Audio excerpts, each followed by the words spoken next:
There is a new film about the life of Marilyn Monroe, directed by Andrew Dominik, who has directed films like The Assassination of Jesse James by the coward Robert Ford and Killing Them Softly. This film stars Ana De Armas, who's one of the best actresses working right now in Hollywood, proving herself in films like Knives Out, Blade Runner 2049, and most recently having appearances in big films such as The Gray Man. She stars as Marilyn Monroe in this movie. There's been a lot of discussion about this movie, a lot of discourse, responsible, irresponsible, exploitation, what have you. And I'm here to just talk about Blonde here on the Beniverse. Thank you for watching. My name is Ben Friedman, and welcome to my review of Blonde. All right, so today I am talking Andrew Dominik's Blonde. Let's just start off with this. This film is just visually stunning. Andrew Dominik is an exceptional director when it comes to visual storytelling. Sadly, that's where his talents stop. Blonde is a poorly written film. Blonde is a film that has no care for Marilyn Monroe. Andrew Dominik has admitted it as much in interviews that he's done, where he says that he has no real interest in the character of Marilyn Monroe. Dominik's interview that he does with Sight and Sound is pretty illuminating, and just why he was the wrong guy to direct this film. Christina Newland for Sight and Sound interviews him. Let me just say right now, read this article. It's one of the just best articles of film journalism to come out in the past few years. I love it when a writer is able to articulate their thoughts and spar with the director and push back. They don't just let Andrew Dominik take the floor and answer the question. She pushed backs at him, and it's a really just well done interview. But getting back to the film Blonde, there's a quote really early on in this movie that it works as the thesis statement for this movie and also the reason I dislike this movie. And the quote is in reference to Marilyn Monroe's father. This is Monroe talking about her father. But where is he? That is the thesis for this movie. Marilyn Monroe has daddy issues, and everything she does, she is chasing this daddy who's left her. This is a character that in every scene, every male character in this movie, she calls daddy. The use of the word daddy is probably upwards of 100 times in this movie. Every scene is so obvious. This DNA of it is this character has daddy issues, and that is what leads to her eventual death. There are scenes in this movie where Marilyn Monroe gets raped in this film, where the song Every Baby Needs a Daddy is playing. If that doesn't just make the hair on your skin crawl, it should. It's pretty disgusting. It's pretty exploitive. This is the case of just Dominik didn't know how to connect with this movie, and it's also the case of a female should have directed this movie. This is a story that's supposed to be like the epic of Marilyn Monroe, and the conclusion is that she has daddy issues. That's the 60 to 70 year conclusion. That's the definitive story of what happens to Marilyn Monroe. And that's all he seems interested in telling. That's all Dominik is quite literally interested in telling. Every scene revolves around where is daddy? Where is daddy? That is the whole through line of the film. There is nothing more of substance within this. The issue with this film is that's all it's concerned about, and then after that it's just torturing Marilyn Monroe. This film would be like watching 12 Years a Slave. The scene where Lupita Nyong'o gets beaten in that movie, that's this film, but for about 3 hours. There is no joy to be had in this film.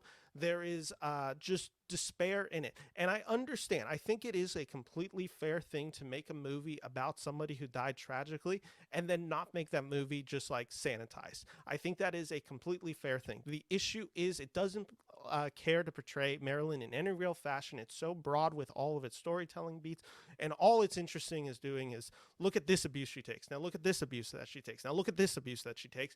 And you know what? Most of it's fictitious. This is based on the book Blonde, which is by all accounts a fictitious book. This is kind of an imagining of Marilyn Monroe's life. I think people are going to watch this as a biopic. Do not watch this as a biopic. There might be shades or echoes that are true in it, but it is not a straight up biopic of Marilyn Monroe. A lot of these things that happen to her in this movie don't happen. That's not to say that Marilyn Monroe herself hasn't been abused or mistreated or exploited in the media. God, no, that is not what I am saying. What I am saying, though, is this film is not interested in covering any actual real truth about the character of Marilyn Monroe, and rather just portrays her as a victim from beginning to end. There is no dimension to this character. Ana De Armas is giving a credible performance as Marilyn Monroe. The character is one note in this film. She has no other dimension except crying and screaming and being tortured, because they don't give her anything else to do in this film. It doesn't show this duality of Marilyn and Norma Jean. It is simply a person being tortured for 3 hours on screen. There are some things that I think have been exaggerated about the movie. So there's one critic who I know basically said the second half of this film is just Marilyn being basically sexually assaulted for the whole entire runtime. It's not that, but I understand where that critic is coming from, because essentially it is just every scene is her talking to a man that will eventually then betray her and abuse her.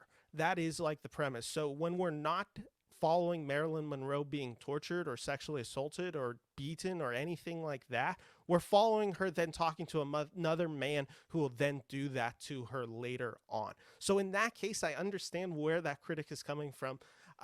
It's not, like I said, I wouldn't call that exactly a exact replica of what happens in this movie, but that is the nature of this film.